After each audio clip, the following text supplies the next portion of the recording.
Ana dewa ngangkang jagat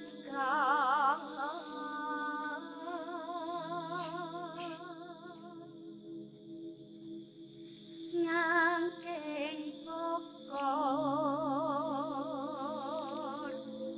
kencanane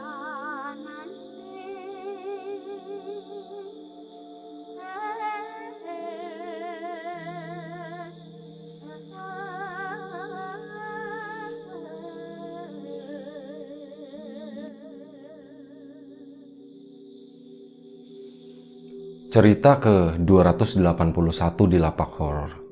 Ada satu kisah, ada satu sosok atau satu makhluk yang pengen gue share dalam edisi kali ini.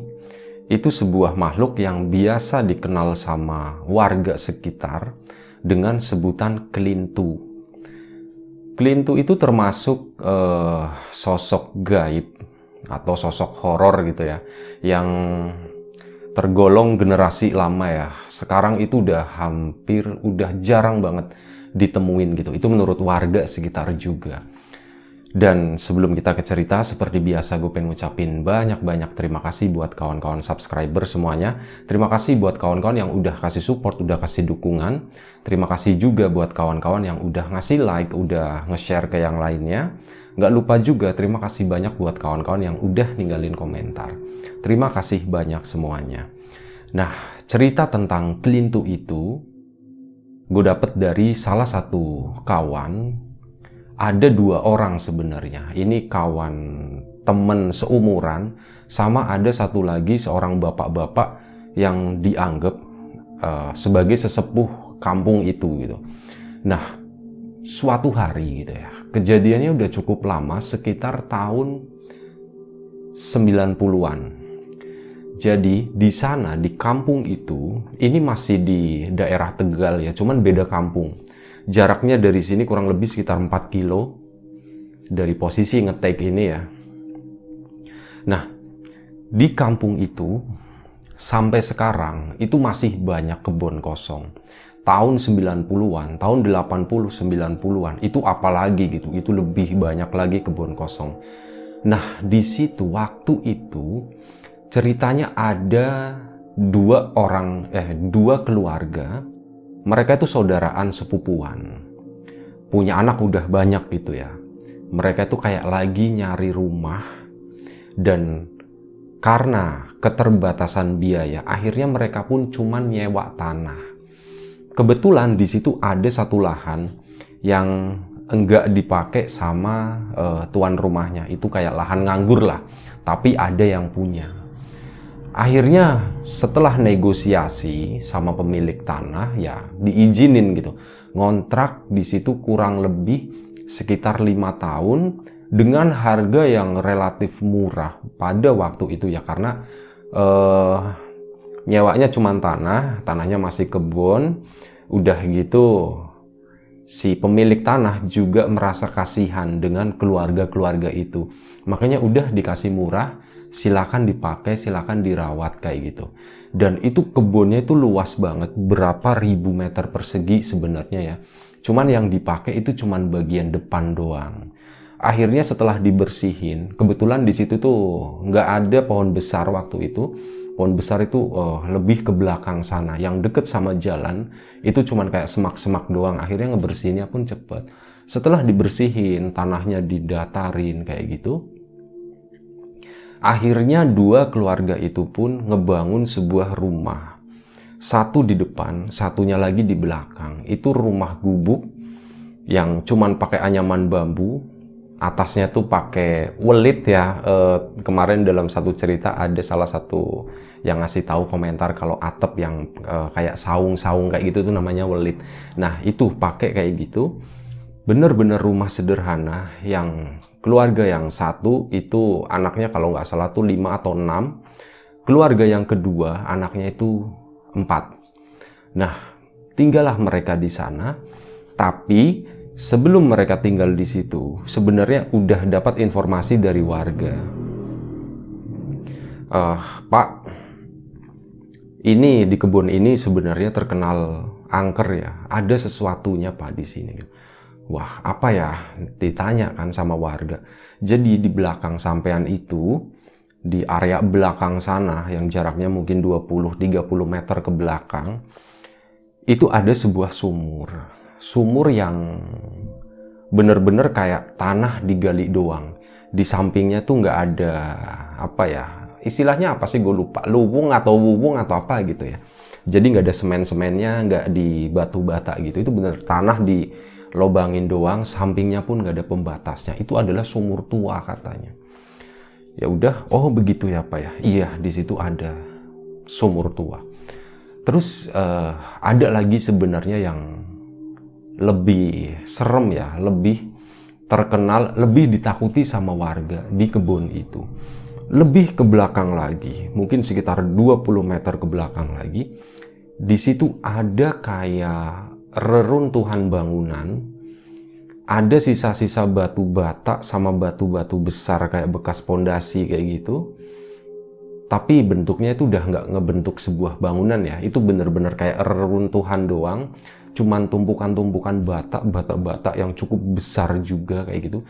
Dan saat ditanya, ini dua keluarga tadi, sebut saja namanya Pak Aman dan Pak Amin gitu aja lah ya, biar gampang.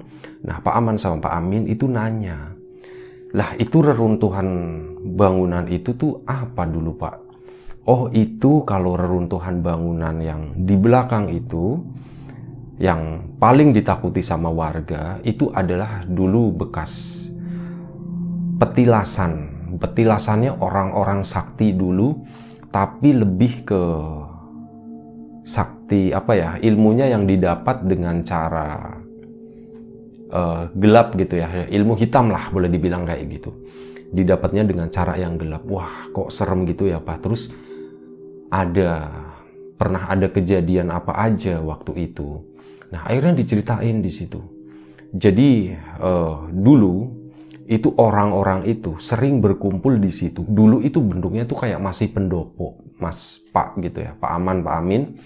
Itu bentuknya masih kayak pendopo. Tapi berpuluh-puluh tahun yang lalu, itu katanya udah mulai runtuh karena lapuk, karena usia gitu ya. Nah, disitulah di pendopo itu, dulu banyak orang berkumpul. Ada belasan sampai puluhan orang itu sering berkumpul di sana, dan mereka itu orang-orang sakti semua yang menganut satu ilmu, ya ilmu yang disebut kelintu tadi gitu. Kelintu ya, takutnya salah sebut, kelintu. Nah, ilmu itu tuh ilmu kayak mirip kayak rawa rontek. Jadi ilmu semacam ilmu kekebalan, dan rata-rata dari mereka itu profesinya adalah centeng, katanya kayak gitu. Centeng siapa ya Pak ya? Centeng ya, centeng-centeng para itulah, para penguasa waktu itu gitu. Ada yang memang penguasa pribumi ada, bahkan ada yang jadi centengnya dari kaum penjajah ya waktu itu ya. Seperti itu dijelasinnya. Oh begitu ya Pak. Itu apa namanya, si kelintu itu emang sampai sekarang masih ada Pak. Nah begini Pak, kalau menurut beberapa penuturan warga, masih ada sisa-sisanya di situ. Itulah kenapa warga itu nggak berani, yang deket-deket situ nggak ada yang berani main-main di situ. Termasuk anak-anak mereka itu dilarang main di situ. Oh begitu ya Pak. Ya terima kasih lah. Intinya di situ dijelasin ya, tapi secara garis besar gitu. Dan pesen akhirnya si bapak tadi, Pak Amin sama Pak Aman itu pesen, setelah selesai mereka pulang ke rumah, cerita ke istrinya, cerita ke anak-anaknya. Anak-anaknya udah gede-gede semua kebetulan, udah ngerti, udah bisa nalar gitu ya. Kalau di belakang tadi itu diceritain sama warga, itu adalah tempat yang angker. Yang pertama tempat yang bahaya kata Pak Aman ya sama keluarganya. Bentar ngopi dulu ah.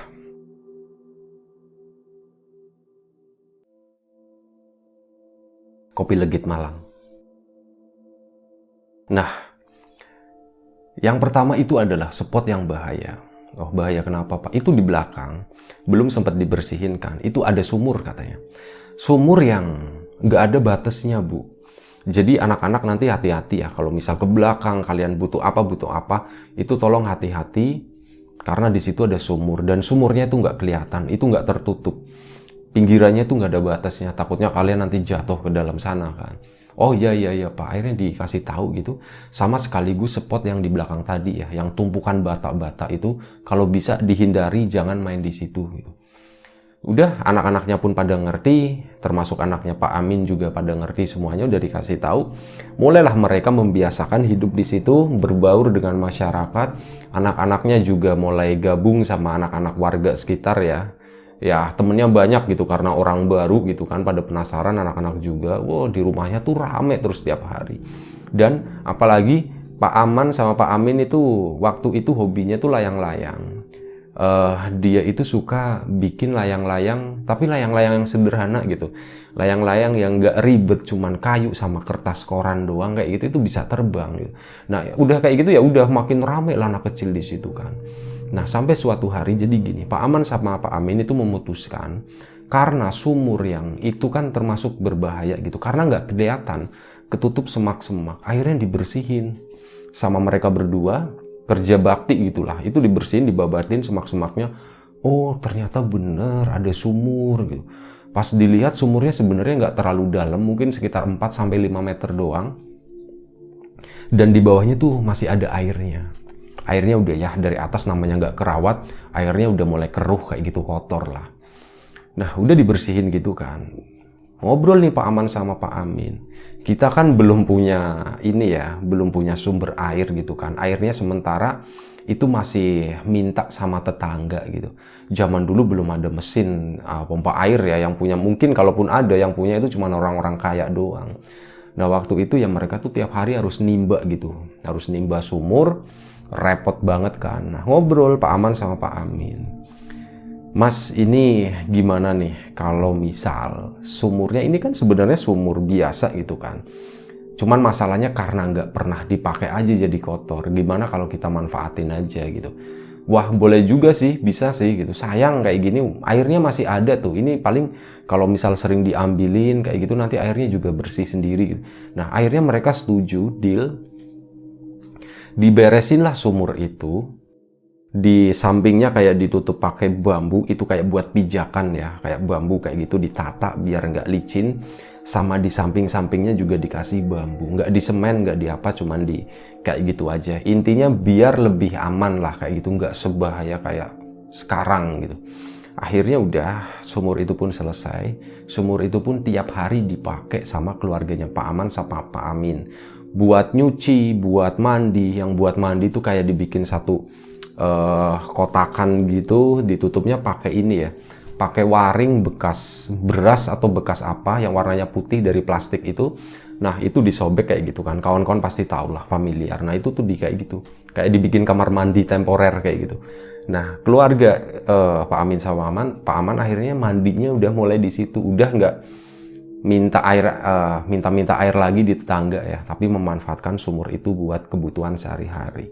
Nah singkat cerita, suatu hari karena udah terbiasa ke area belakang, ke area kebun yang lebih masuk ke dalam lagi, termasuk anak-anaknya, itu kan jaraknya lumayan jauh ya, berapa puluh meter dari rumah yang berada di pinggir jalan itu. Ada tahu bulat. Gak apa-apa ya buat hiburan ya, suara alam, karena ini ngeteknya siang bukan malam. Nah ini lumayan mengganggu juga, sorry. Keseharian mereka seperti itu. Anak-anak pun udah mulai berani bermain di area belakang situ. Kebun situ udah mulai banyak yang bermain di situ. Bahkan udah mulai ngajak anak-anak tetangga itu buat main di situ. Di dekat sumur tadi, itu termasuk daerah yang dibabatin sama Pak Amin sama Pak Aman. Dibabatin sampai bersih, dan itu ternyata jadi area bermain yang cukup menyenangkan gitu buat anak-anak kampung. Wah tempatnya jadi luas, bersih, ada pohon bambu, ada pohon jambu klutuk, dibikin ayunan juga, itu benar-benar kayak jadi taman bermainnya anak-anak gitu. Akhirnya apa? Tempat itu tuh jadi rame. Anak-anak tetangga gitu ya, yang tadinya bener-bener ngelihat tempat itu tuh wingit banget, angker banget, mereka jadi nggak takut gitu. Hampir setiap hari tuh mereka malah pada ngumpulnya di situ. Yang anak perempuan pada main rumah-rumahan di tanah, Yang anak-anak gedenya pada lari-larian, main bola, main gatik atau apa gitu ya. Pun di tempat itu gitu, itu kayak jadi spot yang favorit gitu lah. Nah, singkat cerita lagi, beberapa anak itu mulai penasaran. Mulai penasaran dengan ada satu tempat di sana, yaitu tumpukan batak tadi. Bekas pendopo di masa lalu yang konon katanya itu dipakai buat kumpulnya orang-orang sakti dulu gitu. Mereka penasaran di situ. Mulailah mereka pada ngedeket-deket situ dengan alasan nyari mangga yuk, nyari jambu yuk, kayak gitu. Mereka mulai memasuki area itu. Saat Pak Aman sama Pak Amin ngelihat, itu langsung ditepokin gini. Oi, sini, mene, aja dolanan yang kono katanya. Sini, jangan main di situ, bahaya katanya. Itu angker, itu singit gitu. Sini, jangan di situ. Nah, akhirnya mereka pun pada balik nurut ya. Keesokan harinya nggak kapok, ke situ lagi, sampai akhirnya suatu hari Pak Aman sama Pak Amin itu udah mulai capek gitu ya, memperingati, ngingetin anak-anak itu supaya nggak main di situ, termasuk anak-anaknya. Kalian tuh jangan ngajakin ya buat main di sana, karena warga tuh nggak boleh, jangan main di situ, intinya angker gitu. Udah, namanya anak kecil ya, namanya anak-anak penasaran, kenapa lagi anak-anak zaman dulu gitu kan. Anak-anak tahun segitu belum kenal gadget gitu, area bermainnya juga masih di kebun-kebun. Ya, sesuatu yang bikin penasaran adalah sesuatu yang dilarang pastinya. Nah, disitulah makin kerap anak-anak tuh pada nyuri-nyuri waktu kayak gitu. Wah, kira-kira aman yuk main di sana yuk. Pada main di sana, bataknya ditumpuk-tumpukin lah, dipindah-pindahin kayak gitu. Dan suatu hari Pak Aman sama Pak Amin itu mendengar satu kabar kalau salah satu anak di kampung itu nggak pulang. Warga udah rame, si ini nggak pulang, udah sore, udah menjelang maghrib, hari udah mulai gelap gitu kan. Nah, akhirnya pada ribut gitu kan, tanyain coba ke Pak Aman gitu atau Pak Amin gitu. Tadi si anak ini kan mainnya di mana? Nah, teman-temannya itu juga mengaku katanya mereka siang itu mainnya di sana. Di mana? Di area tumpukan batu bata itu. Waduh gitu kan. Tanyain sama Pak Aman sama Pak Aman, Pak Amin gitu. Sampean ngelihat anak ini enggak gitu. Tadi siang sih saya ngelihat mereka tuh main di situ, Pak. Tapi udah saya suruh pergi kan, suruh pulang. Jangan main di situ. Hampir tiap hari saya ngingetin gitu anak-anak supaya jangan main di situ. Tapi tetap aja kekeh pada main di situ. Padahal ternyata Pak Aman sama Pak Amin itu udah bikinin pagar loh. Itu dipagerin di luarnya, tapi memang cuman pakai bambu seadanya. Bambu yang nebang di area situ lah.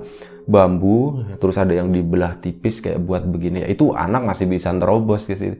Ternyata anak-anak itu tuh, ya itu tadi, berani nerobos ke area itu yang sebenarnya udah dipagerin dan dilarang jangan main di situ. Nah, ternyata hari itu ada yang hilang. Warga panik, pada bingung, nanyain Pak Aman sama Pak Amin. Sampai nanyain juga ke beberapa orang pinter. Terus akhirnya dari orang pinter itu turun tangan menuju ke rumahnya Pak Aman sama Pak Amin. Di situ warga udah ngumpul ya. Maghrib nih lagi maghrib itu warga ngumpul di situ, dan si orang pintar itu tadi, coba deh nanti selepas sholat maghrib kita ngumpul lagi di sini, nanti kita cari bareng-bareng. Semoga bisa ketemu ya. Saya takutnya itu yang ngebawa itu yang di sana gitu. Yang di sana itu yang ditunjuk itu yang tumpukan bata itu ya. Akhirnya apa? Selepas maghrib itu ke situ ngumpul lagi. Si orang pinter tadi itu kayak ngasih brief.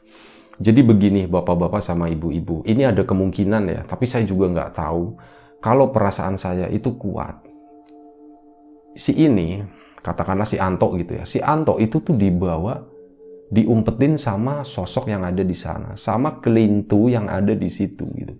Di sana tuh kelintunya masih banyak gitu. Nah, ternyata ada beberapa orang yang masih nanya, kelintu itu apa Pak? Kelintu itu apa? Terutama orang-orang yang tinggalnya cukup jauh ya. namanya juga kampung. Kalau ada satu berita heboh, itu tuh akan jadi sangat menarik. Yang jauh pun pada ikut datang ke situ. Itu bener-bener rame, kayak ada acara tanggapan gitu. Dan setelah itu ya udah kita cari bareng-bareng. Gini aja deh umumnya gitu kan. Kalau kita nyariin orang, anak yang hilang, entah diculik wewe gombel atau apa, kan pada make perangkat dapur gitu kan. Nah, ini yang ada nih di sini, apapun yang bisa ngeluarin suara, perangkat dapur apa, keluarin deh, kita cari bareng-bareng ke arah sana, ke arah kebun. Yang punya senter bawa senter, yang punya apa, pencahayaan apa bawa aja. Ada yang bawa petromak juga. Pak Aman sama Pak Amin termasuk yang nyiapin petromak. Dikeluarin di sana, kumpul warga tuh nyari, Anto, Anto gitu, Anto sambil neriakin sambil manggil-manggil namanya, Anto, Anto gitu, tang, tang, tang, tang, tang, tang.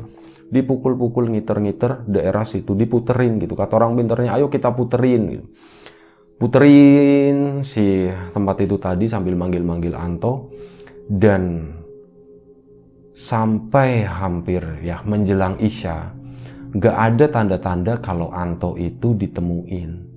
Dan udah, karena udah malam gitu kan, akhirnya pencarian tuh diistirahatkan. Udah, kita istirahat dulu, nanti ya sejam atau 2 jam lagi kita coba cari lagi di belakang sana. Kita pencar deh, kita bagi 2, satu dari arah ujung sana yang ujungnya kebun itu, yang satunya dari depan sini seperti biasa. Kita cari, akhirnya dilanjutin lagi waktu itu sampai jam 10 malam acara pencarian itu. Dan hasilnya masih nihil, nggak menemukan apa-apa. Ya udah, akhirnya warga juga mulai menyerah gitu. Ya udah, kita ini deh, besok lagi gitu pencariannya. Tapi yang namanya orang tua yang kehilangan anaknya, ayo dong Pak, sekarang dong Pak, sekarang gitu, sekarang aja, jangan diberhentiin sampai anak saya ketemu gitu kan. Akhirnya apa? Si orang pinter tadi, ya udah gini aja Bu, ini biar warga pulang dulu, biar tenang dulu, biar tenang. Saya tetap mengusahakan. Nanti Pak Aman sama Pak Amin minta bantuan ya, katanya kayak gitu. Oh iya, baik-baik, katanya kayak gitu. Pak Aman sama Pak Amin bersedia ngebantu. Jam 12 tepat, tengah malam, si Pak Kiai atau orang pinter tadi datang ke rumahnya Pak Aman sama Pak Amin yang udah nungguin malam itu sebenarnya. Mereka berdua udah ngobrol sama ada beberapa bapak-bapak yang lain. Tapi memang ini kayak silent mode ya, diem-diem gitu, jadi nggak memancing keributan. Akhirnya berkumpullah mereka di sana. Dan kata si orang pinter itu, si Pak Kiai tadi, jadi gini Pak, saya itu tadi baru aja nyoba nyari, tapi secara spiritual, secara gaib coba dicari, bener si Anto itu dibawa sama Klintu. Nah, Pak Aman sama Pak Amin nanya gitu kan, Pak, mohon maaf, Klintu itu sebenarnya apa sih Pak? Wujudnya itu seperti apa sih Pak? Oh, jadi gini, Klintu itu wujudnya itu bukan orang ya, bukan bentuknya orang, pendekar kayak gitu tuh bukan. Itu sebenarnya Klintu itu kayak apanya ya, kayak ilmunya gitu. Klintu itu wujudnya itu anaknya kebo atau pedet ya, anaknya gudel ya, anaknya kebo, gudel kayak gitu, kebo kecil. Tapi kakinya cuma 3, yang depan 2, yang belakang cuma 1. Wah, kok bisa kayak gitu Pak? Jadi gini, dulu para orang-orang sakti itu, mereka melakukan ritual. Setiap mereka mau mempelajari ilmu tadi, ilmu kekebalan dan yang lain-lain ya, untuk kebutuhan waktu itu, mereka itu ada satu ritual, ada serangkaian ritual yang harus dilakuin. Dan salah satunya ya itu tadi. Sebentar, gue biar nyaman. Salah satunya ya itu tadi, mereka tuh harus nyari anaknya kerbau. Dan yang bikin susah lagi, mereka juga harus nyari bayi katanya. Wah, kok serem ya Pak ya? Iya, memang serem, itu kan ilmu hitam gitu. Ilmu yang didapatnya dengan cara yang gak baik gitu. Terus gimana Pak? Nah, si orang pintar tadi, Pak Kiai tadi melanjutkan. Si kerbau tadi, itu salah satu kakinya yang belakang itu bakalan dipotong. Bang, dipotong, mohon maaf ya, ini mungkin agak berdarah-darah gitu. Jadi nanti si kerbau, anak kerbau tadi itu dibelah perutnya. Dibelah perutnya, kakinya dipotong. Daleman perutnya itu dikeluarin semuanya, ususnya, jeroannya gitu ya dikeluarin. Nah, kakinya yang belakang itu dimasukin ke dalam. Plus mereka udah menyiapkan bayi yang masih hidup, dan bayi itu dimasukkan juga ke perutnya kerbau. Setelah masuk ke sana, lalu dijahit perutnya. Udah kayak gitu, kerbaunya mati, nanti akan dikubur.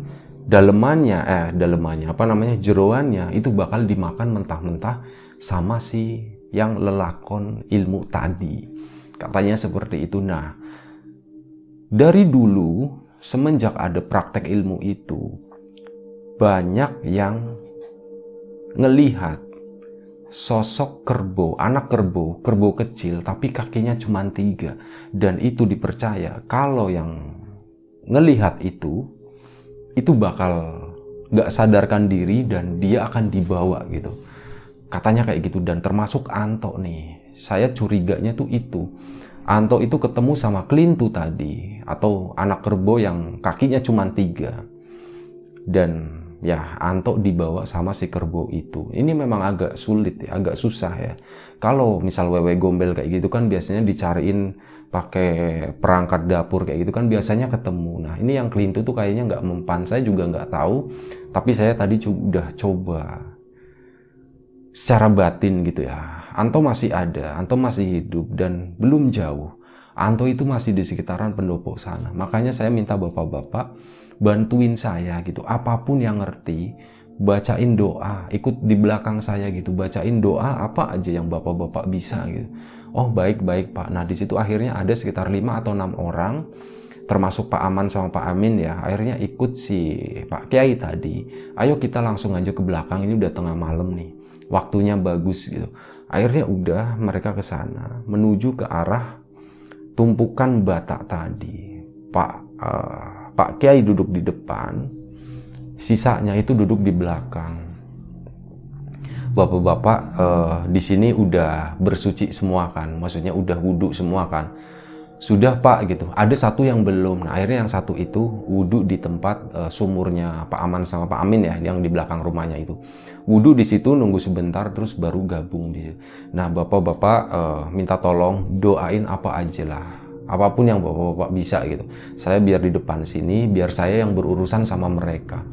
Udah, akhirnya si Pak Kiai duduk di situ, memulai ritualnya, memulai doanya. Nggak menyediakan apa-apa, cuman duduk gitu bersila sambil baca doa-doa.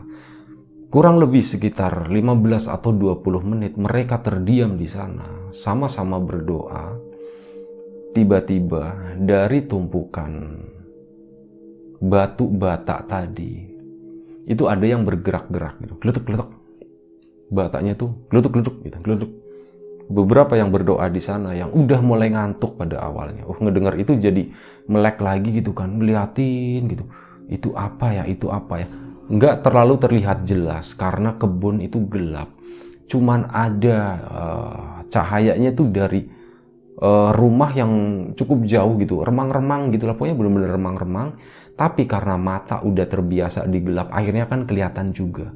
Kelihatannya pun nggak jelas. Tapi kayak gitu, kelihatan bataknya tuh kok kayak bergerak-gerak gitu ya, glutak-glutak, glutak-glutak kayak gitu, glutak-glutak. Nah, dari situ nggak lama itu muncul ada satu anak kerbau yang tingginya mungkin sekitar 1 meter ya. Itu keluar dari sana dengan susah payah gitu ya, kaki depannya dulu 2 gini, terus keluar giliran yang terakhir kaki belakangnya itu cuma 1, yang satunya buntung. Dan di situ kata warga yang ngelihat itu, di bagian perutnya itu masih ada keluar kayak usus atau apa kayak gitu, masih basah gitu, keluar gitu. Si yang berada di belakang itu nggak mendengar apa-apa. Jadi si sosok kerbau tadi itu jalan ngedeketin Pak Kiai. Mereka kayak ngobrol. Kerbaunya cuman begini-begini doang, mantuk-mantuk gitu doang. Terus udah setelah itu dia masuk lagi ke dalam tumpukan bata itu. Setelah itu nggak lama, mungkin kurang lebih sekitar 5 menit kemudian, Pak Kiai nengok ke belakang. Ini udah kelar nih katanya kayak gitu. Ini udah selesai nih. Ayo bantuin saya bukain batu bata yang ada di sana katanya. Ya, yang ikut di situ termasuk Pak Aman sama Pak Amin bingung. Ini beneran nih Pak Kiai gitu. Itu yang tadi apa Pak Kiai? Ya itu kelintu katanya. Itulah kelintunya. Astagfirullah, itu ternyata kelintu. Iya, itu kelintunya. Nah, terus gimana Pak Kiai? Nanti kita bersihin situ, dia kan masuk ke sana. Nanti kalau bersihin itu ada dianya, kita gimana? Kita kan nggak ngerti apa-apa Pak Kiai katanya. Udah nggak apa-apa, Bismillah aja nggak apa-apa. Sama saya lah masa sendirian gitu kan. Akhirnya Pak Kiainya bangun, yang lain ikut bangun ke situ, ngebantuin, mulai diambilin tuh batu bata. Satu persatu diambilin gitu, dibukain. Dan ternyata alhamdulillah di sana ada Anto yang lagi berbaring di situ, bajunya udah kotor, posisinya tuh begini ya, kayak orang mati gitu. Dia berbaring di situ, bajunya kotor banget dan badannya tuh basah gitu. Itu kayak lebih ke ini ya, kayak orang yang habis dimasukkan ke dalam perutnya kerbau kayak gitulah, basah-basah, ada campur darahnya kayak gitu, baunya juga nggak enak ya. Itu kondisinya seperti itu. Akhirnya diambil, diangkat, ayo Pak diangkat Pak, cepat gitu. Akhirnya diangkat semuanya gitu rame-rame. Si Anto tadi dibawa ke sumurnya Pak Aman sama Pak Amin. Pak dimandiin di sana. Saat mandiin baca doa ini, jangan berhenti sampai bersih katanya. Dibuka semua bajunya Pak. Akhirnya dibawa ke sumur itu beneran. Dibukain satu persatu, bajunya, celananya. Itu langsung disiramin, ada yang nimbain air ya. Ada yang nyiramin gitu, sambil baca doa nggak berhenti. Pokoknya jangan putus terus doa gitu. Didoain gitu dan akhirnya alhamdulillah Anto sadarkan diri itu. Setelah bersih semuanya, si Pak Kiai duduk gitu, kayak dielus mukanya gini. Anto gitu. Anto dipanggil namanya Anto, si Antonya kayak kaget gitu, alhamdulillah gitu. Nah, nak kamu udah balik gitu, alhamdulillah udah balik. Ayo kita bawa pulang aja, Pak Aman pinjem apa kayak baju, pokoknya buat nutup badannya Anto, dingin katanya. Akhirnya Pak Aman waktu itu lari menuju rumahnya ngambil kayak apa ya, kayak spray atau selimut gitu ya, itu diiketin ke badannya Anto, udah dibopong gitu. Si Antonya masih lemes gitu ya, masih cuman gitu doang. Udah nggak apa-apa, ini dibawa ke rumahnya Anto sana. Kebetulan malam itu orang tuanya tuh nggak ikut karena nggak dikasih tahu sama Pak Kiai gitu. Akhirnya dibawa ke sana. Assalamualaikum Pak, ini Anto udah ketemu. Wah, Anto, ibunya pun bangun ya, tadinya di kamar belum tidur sih karena anaknya hilang, nggak bisa tidur ya. Ibunya bangun di situ, wah Anto alhamdulillah, Anto kamu kenapa? Udah Bu, jangan ditanya dulu gitu. Dia masih lemes gitu. Nanti sebentar lagi ini Anto mungkin bakal lapar, dia bakal haus juga, disiapin aja kayak gitu. Akhirnya ditaruh di ruang tamu di situ, Antonya ditidurin sambil ditemenin sama Pak Kiai dan beberapa orang ya. Beberapa tuh sempat ke belakang juga ngebersihin badannya kan, karena tadi pas ngangkat-ngangkat begini tuh masih ada sisa-sisa yang nempel gitu. Nah, itu bapak-bapak bersihin badannya dulu di sana di belakang sambil baca doa ya Pak ya. Jangan putus ya Pak ya. Iya Pak, akhirnya udah giliran satu persatu. Akhirnya mereka tuh ngumpul di situ. Anto di tengah-tengah gitu. Diceritain lagi sama Pak Kiai karena orang tuanya kan nanya, Pak Kiai ini gimana ketemunya gitu. Tadi kan udah dicariin nggak ada di mana-mana. Oh jadi begini Bu, diceritain ulang apa yang dilakuin sama Pak Kiai sama beberapa orang itu termasuk Pak Aman sama Pak Amin. Akhirnya orang tuanya, wah berarti bener ya Pak Kiai, yang di situ tuh kelintunya masih ada gitu. Iya memang masih ada. Dan ya nanti kalau bisa sih kita sepakati aja warga desa, kita bikin pagar di situlah. Kita pagerin pakai kawat atau apa yang kira-kira anak-anak tuh nggak boleh ke sana, nggak bisa masuk ke sana gitu. Ini biasanya yang bandel-bandel ini nih yang suka berani masuk maksa gitu ya. Ya iya Pak ya. Namanya juga anak-anak ya. Iya, kita juga memaklumi itu. Makanya kita yang orang dewasa ya, karena kebetulan kan udah dibuka nih sama Pak Aman sama Pak Amin, makanya kan anak-anak jadi berani bermain di situ. Iya Pak, kami juga mohon maaf Pak, kami nggak ngerti bakal ada kejadian seperti ini, bakal seserius ini Pak. Dan ya terutama buat anak-anak kita juga sih Pak. Saya sih setuju Pak, tapi itu tadi kalau misal dimintain patungan untuk kayak gitu, kalau memang biayanya besar mungkin saya nggak bisa Pak. Mungkin kami ya bisa bantu tenaga lah biar kami yang kerjain gitu. Oh itu nggak masalah, nggak masalah Pak Aman sama Pak Amin, nggak apa-apa gitu. Itu nanti kita kerja bareng aja. Siapa yang mau nyumbang silakan, yang nggak mau, yang nggak bisa juga nggak apa-apa. Akhirnya beberapa hari kemudian dana terkumpul, diinformasikan ke semua warga kan. Dana terkumpul, oh terkumpulnya cukup. Akhirnya dibeliin lah kayu, dibeliin lah pakai ini ya, pagarnya itu pakai pagar kawat berduri kayak gitu. Itu di situ diputerin di sana. Udah semenjak hari itu, lokasi tumpukan bata itu benar-benar tertutup. Di dalam pagar itu dibiarin ilalangnya tuh tumbuh supaya nggak kelihatan juga dari luar kayak gitu. Dan itu memang permintaan, kata Pak Kiai, itu adalah permintaan dari penunggu gaib yang ada di sana gitu, supaya areanya itu jangan dijadikan tempat buat main-main. Allahu a'lam, gue juga nggak tahu masalah itu ya, masalah kebenaran ada hal-hal seperti itu, gue sendiri juga nggak tahu. Tapi ya ini cerita berdasarkan dari salah satu temen gue.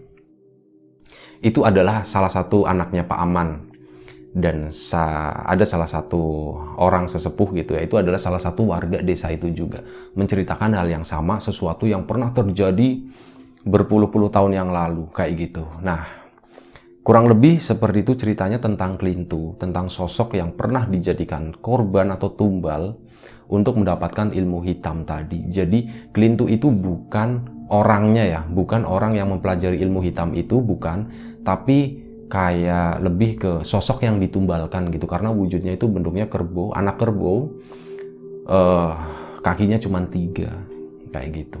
Dan katanya kalau misal siapapun yang diliatin sama itu, biasanya dia akan pingsan, dan setelah pingsan udah dia kayak dibawa ke alamnya mereka. Dan di sana, oh ya, ada satu hal yang lupa, ada cerita dari Anto, apa yang dialami Anto waktu kejadian itu. Anto itu ngelihat, dia pingsan ya, dia kayak tidur gitu, pas tiba-tiba bangun, itu di sampingnya, itu tuh banyak bayi pada nangis, banyak ceceran jeroannya kerbau. Ya, Anto nggak tahu ya itu jeroan apa, cuman di situ tuh banyak kayak daging-daging masih basah katanya kayak gitu, dan baunya nggak enak banget. Nah di situ itu berjejer ada kerbau-kerbau kecil. Ya itulah yang dilihat Anto di sana. Anto tuh nangis sesenggukan, ketakutan kayak gitu. Tapi nggak dimarahin, nggak diapain sama si kerbau itu, enggak. Kerbau itu cuman mondar-mandir jalan gitu ya, dengan perutnya yang masih basah, masih berdarah-darah kayak gitu. Itu jalan-jalan mondar-mandir di situ doang. Sampai akhirnya salah satu kerbau itu datang, ngomong, "Anto, kamu mau dijemput," katanya. "Siap-siap ya." Anto nggak jawab apa-apa, cuman bingung gitu ya, loh kok kerbaunya bisa ngomong, cuman itu doang. Nah setelah itu tiba-tiba Anto tuh kayak ketidur lagi, sep gitu. Setelah itu tahu-tahu bangun-bangun ya udah basah badannya kayak gitulah. Cuman itu doang sih yang diingat sama Anto waktu itu, sewaktu dia dibawa masuk ke alamnya Klintu tadi. Nah kurang lebih seperti itu ceritanya. Gue mohon maaf misal masih banyak kesalahan di sana sini, masih ada sesuatu yang gak enak di telinga, di hati, atau di mata kawan-kawan semua, mohon dimaafkan.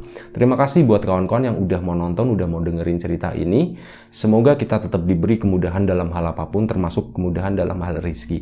Oh ya, bagi kawan-kawan yang penasaran dengan Kopi Legit, nanti bisa cek di deskripsi video di situ ya. Ini adalah endorsement gratis. Kawan-kawan misal punya produk, kita support UMKM, dan semua endorsement itu gratis gitu, terutama untuk produk-produk kuliner, produk-produk makanan kayak gitu. Kalau kosmetik sih ya mohon maaf kita nggak bisa, karena gue nggak bisa cara mempromosikannya kayak gitu ya. Nah terima kasih sekali lagi, mohon maaf sekali lagi. Jaga kesehatan kawan-kawan semuanya. Assalamualaikum warahmatullahi wabarakatuh.